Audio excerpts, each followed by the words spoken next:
Hello, welcome back to my channel. My name is Adrienne if you are new here, and today I'm going over baby number 3's birth story. Things were totally mixed up, not the way I expected it to go at all.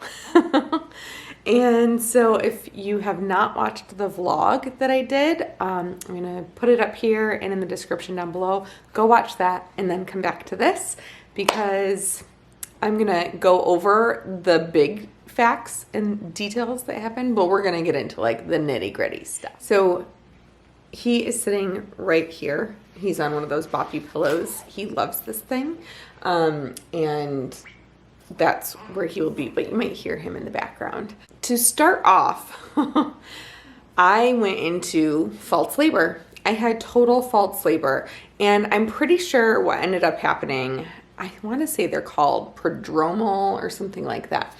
It's a type of contraction that feels like a contraction.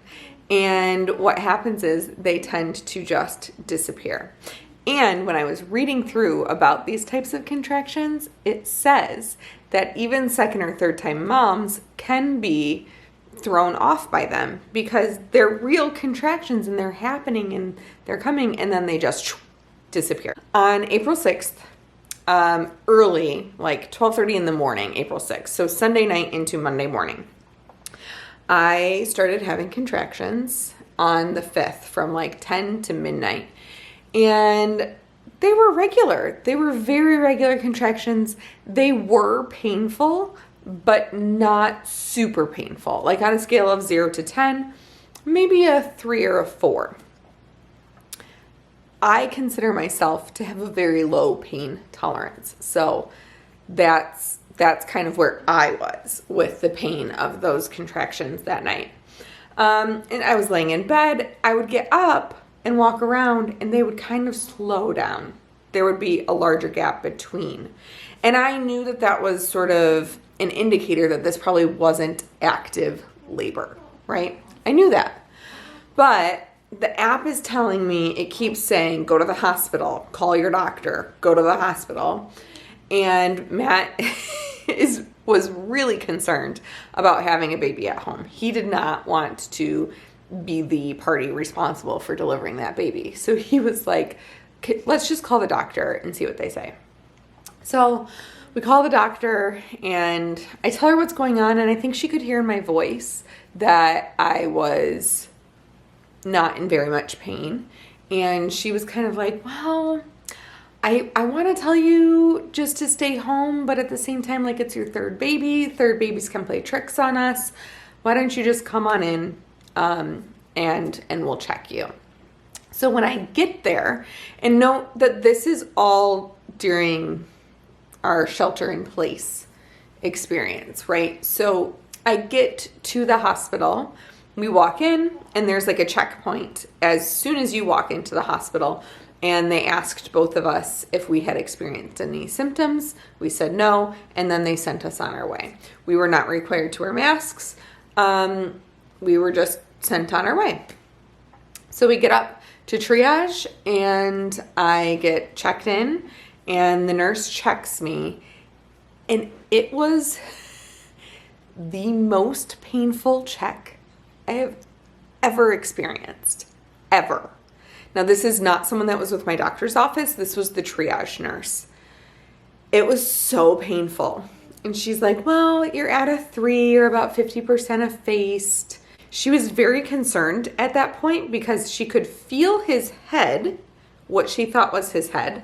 And then she said she felt like a hand or an elbow. And that concerned her, I think, because she was wondering if it was a foot. So she had another nurse come and check me. And I said, yes, okay. I was fine with another check. That other nurse, it was not a painful check. It was fine. She said, no, that's definitely the head. Like she could feel, she kept saying the sutures of the skull, I think. So like she could feel that that was the head. She was not concerned. And they let me sort of labor there for a little bit longer. The whole time we're there, I'm bouncing on the ball because I wasn't allowed to walk around the hallways of the triage where they probably would have said before, like, why don't you get up and walk and try to get labor moving? They brought in this big exercise ball and said, go ahead and bounce and see if that works. And I was having contractions while I was bouncing on the ball. And they started to get a little bit more intense. So I was like, okay, something's happening. I must be dilating more at this point. And note that I was 38 weeks, I think, and 3 days. Yes, 38 weeks and 3 days. So I thought it's a little early, but people have babies at this time all the time. So I wasn't concerned about it. She comes in again, like an hour later, and she says, okay, let's check you again and see if you've progressed. She checks me again. It's another super painful check. She's really feeling around in there, and it's like, I don't know how else to explain it. It just felt like her entire arm was inside of my body. It was so painful. And I told her to stop, and I asked her, like, I said, ow, please stop. I'm done. And so she did. She said, you were still at a 3 and you're 50% effaced. And I was like, okay. And they basically were like, so we're going to send you on your way. We go home and I'm feeling really defeated, feeling a little bit embarrassed that I showed up, but also at the same time, like I was at a 3, those contractions were doing something. But nothing happened after that. After coming back home, I was so sore down there for like at least 3 or 4 days, maybe even longer. And I was reading, and sometimes when our bodies feel pain like that, we just like close it up, and then our bodies are like, nope, we're done. We're not doing this anymore. Because for those 3 or 4 days, I didn't have a single contraction. Nothing. What I find very interesting is that in the vlog, if you go back to the birth vlog, you'll hear me say in the car on the way home, I say, it could be another 2 weeks before I have this baby. And Matt's like, no, that's not possible. That can't be, right? I was like, it could be. That's exactly what happened. 2 more weeks. I was pregnant for 2 more weeks. And not every single day, but probably the week leading up to his birth, I would have contractions at about the same time of day every single day. I would have contractions for like 2 hours, anywhere from 10 to 5 minutes apart. And then they would just stop and they would go away. So I never got my hopes up. You know what I mean? I was like, okay, well, this is just what this is. Like, unless they start to get very painful and they're 2 to 3 minutes apart, like, what am I going to do? That night, it was Sunday night, Sunday. We spent the day as a family, hanging out outside. We went for a drive. It's a way for our other 2 children to have a nap in the car because our 3-year-old won't nap at home anymore. He's almost 4. So we're out for a drive, and the entire time we're in the car, I was having contractions, and they started to get pretty painful. And I kept thinking, well, this is just, it's that same time of day. This is just what it is. Like, they're going to disappear. And they did. They went away. Totally went away. It's like, all right, I have another night. I'm going to go to sleep tomorrow, and I'm going to wake up still pregnant. So we went to sleep, and around 12:30 in the morning, I woke up, and I had a pretty intense contraction. And like 3 minutes later, I had another pretty intense contraction. And I thought, this could be something. So I got up, went to the bathroom. The contractions did not go away, and they started to get closer. They were 1.5 minutes apart. And that's when I started to get nervous because I thought, okay, I was already at a 3. If my contractions are 1.5 minutes apart, if my water breaks, like, I'm going to have this baby in this house, and we're not going to be able to handle that. Like, we would have obviously figured it out, but that wasn't our plan. So I called the doctor pretty quickly when I realized that, okay, these contractions are definitely the real deal. I called, and they said, come on in, and we'll get you all checked out and see where you are. So my in-laws came over to watch our kids. They were obviously sleeping because it was 12:30 at night. And we got to the hospital. It was a very painful ride. it's like a 20-minute drive from our house, which isn't too far, but there are lots of bumps along the way. And every bump, I remember I was having a contraction and we were on this road really close to the hospital. And Matt just like pulled over and stopped the car because I couldn't continue driving while having that contraction to the hospital. And at the same checkpoint that we saw 10 days prior, there's a woman there. She asks if we've experienced any symptoms of the coronavirus. We say no. She takes temperatures and then gives us 2 masks. And they were cloth masks that people had donated, which I thought was really great because we didn't have our own. I didn't think about that. I made an assumption that they were going to give them to us, and they did. They were able to provide them. And a wonderful nurse checks us in, and she says that I'm like at a 6 to a 7. And I was like, in my mind, I'm like, oh my gosh, we're going to have this baby so soon, because typically with my other 2, I go from a 6 to a 7, and then if my water breaks, like game time. So that's what I kept thinking, and I was like, I need to get the epidural. That's how I do birth. I get an epidural. And no judgment to anyone who does another route. I admire those people who can go full natural. Like I said, my pain tolerance is super low, and I knew I wanted an epidural. So I'm at a 6 to a 7, and they're like, and you're about 80% effaced. I'm like, okay, like obviously this is it. I'm in active labor. Let's do this. So then they take me into the labor and delivery room. Matt and I both have our masks on, and she basically says that we need to keep those masks on the entire time during labor and delivery. I'm like, okay, I can do this. I had about a day or 2 to sort of prep myself to, in my mind, I knew that that was going to be our situation. And so I tried really hard to be okay with it. And obviously, like, we're trying to protect the essential workers that are working in the hospital. And I understood the reason for the mask. Clearly, it's an important piece. However, it's not that easy to breathe through those masks, especially when you are in labor. So that it was hard, but it wasn't unbearable. So there is that. Me all sort of I'm in their system. Everything is good to go. It's 2:30 and she calls the anesthesiologist, and I'm like, I'm on the list of someone who's ready for an epidural and ready to be given that epidural. And at 3:00 in the morning, he comes in, he gets going. 20 minutes later, the epidural is in, it's kicked in, and my contractions started to feel less and less painful. I totally could not feel them. The contractions were happening still, but I couldn't feel them. And our nurse kind of says, like, you know what?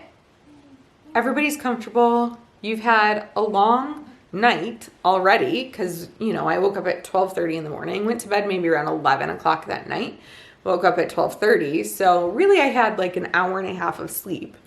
And she said, why don't you try to get some rest, both of you? And if you start to feel any pressure of any kind, or if you feel a gush, call us back in, or we'll be in to check on you in a couple of hours. So I was like, okay. So Matt and I both fell asleep from like 3 until, I think people were coming and going, but I would just say like, no, I'm good.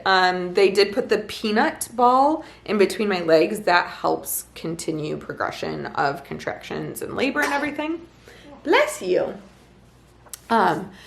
So she did come, she'd switch me from one side to the other side. I have really low blood pressure. Oddly, when I was on my left side, my blood pressure was sounding off the machine, was like alerting the machine because my blood pressure was too low. I didn't feel it.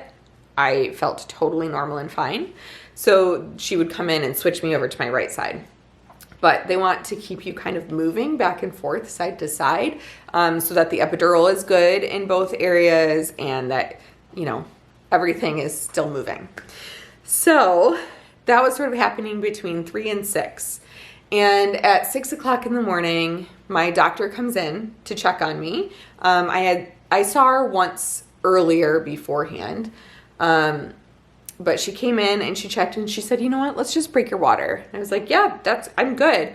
Let's do that. I said, but before you do that, I have to tell you that last time with my second child, they broke my water and 15 minutes later, I was ready to push. And she was like, okay, sweetie, yeah, all right, sure, that happened. She breaks my water and she says to me, I leave at 8 o'clock. She kind of says, he's probably gonna end up delivering this baby, but if you need me, I'm here, and please call me back to the room if you feel the urge to push. And I was like, okay, I'm gonna see you in 15 minutes. Basically don't leave the room. You should start prepping this room because there's gonna be a baby in the room. There's going to be another human in this room soon. And sure enough, I'm telling you, at 6:15, I feel the pressure. And I tell the nurse that I feel like something's going on down there. Not really sure. Maybe we should check.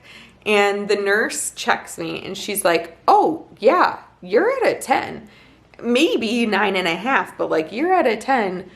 There's hardly any cervix left there. You're ready to push. And I was like, I thought so. I knew it was going to go fast. And they just didn't believe me. So at 6:15, the doctor comes back in and she's like, wow, you weren't kidding. I'm like, yeah, you should have stayed here. Let's get this party started. You know what I'm saying? She starts prepping, starts getting everything going. The nurse is like, why don't we just see how things go? We can do a little practice. Push. So I practiced through one contraction. So I pushed 3 times during that contraction. That's what you see in the birth vlog, is me pushing 3 times during that contraction. And that's when the nurse is like, whoa, that baby's right there.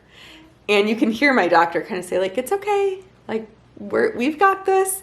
And they break down the bed because that's how the doctor likes to deliver babies.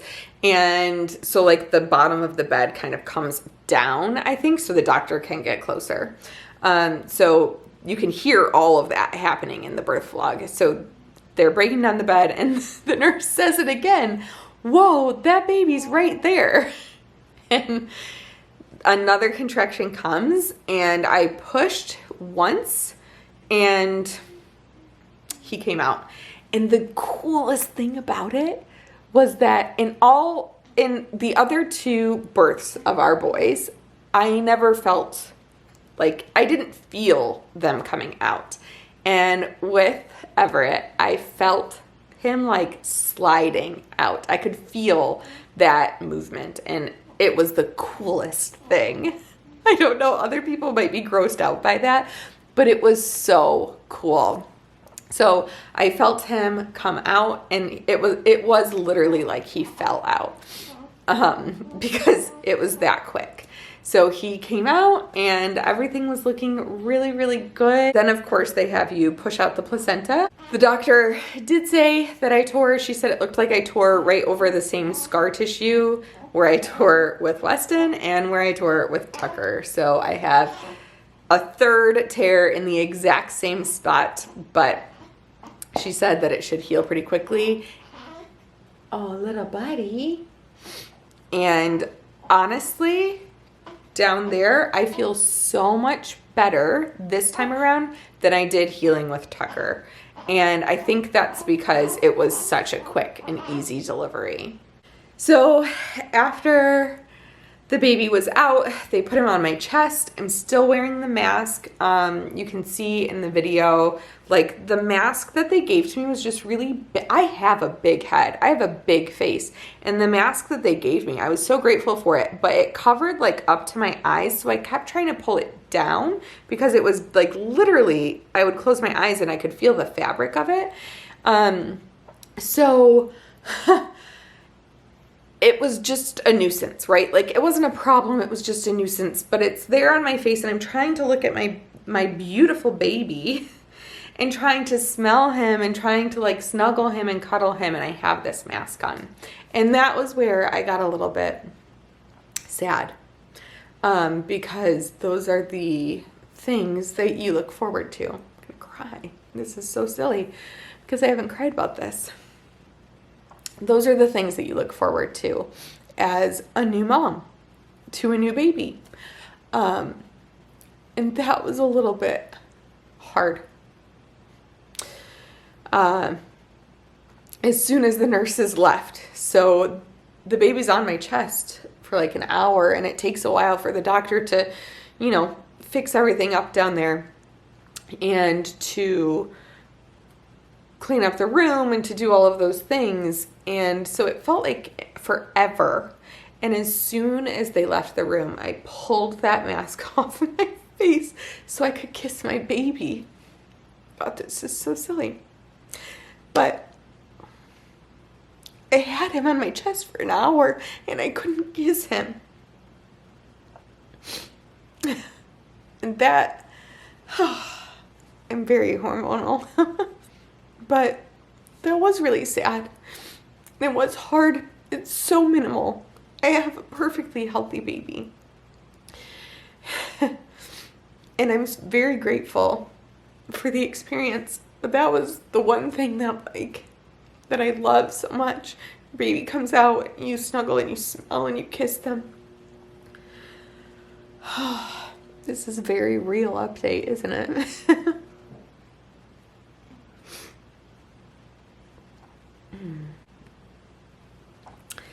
So it was that moment that I was finally like, oh, thank you. Thank goodness, you're here and we can finally have some moments together without the other people in the room and, actual skin to skin, face to face. Yeah, that was nice. And I'm so happy that Matt actually captured that with the video and it's in the birth vlog, because I think that is a moment that I always want to remember. Okay, well that took a turn that I didn't expect. As soon as we got up into the mother baby room, the room that we were given, our new nurse comes in and we start chatting and we have these masks on.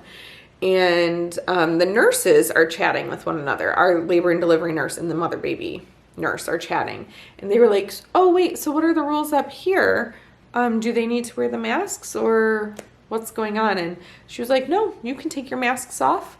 As long as you are in the room here, you do not need to have the masks on. Matt was allowed to leave the room. And if he did leave the room, they asked him to be wearing a mask.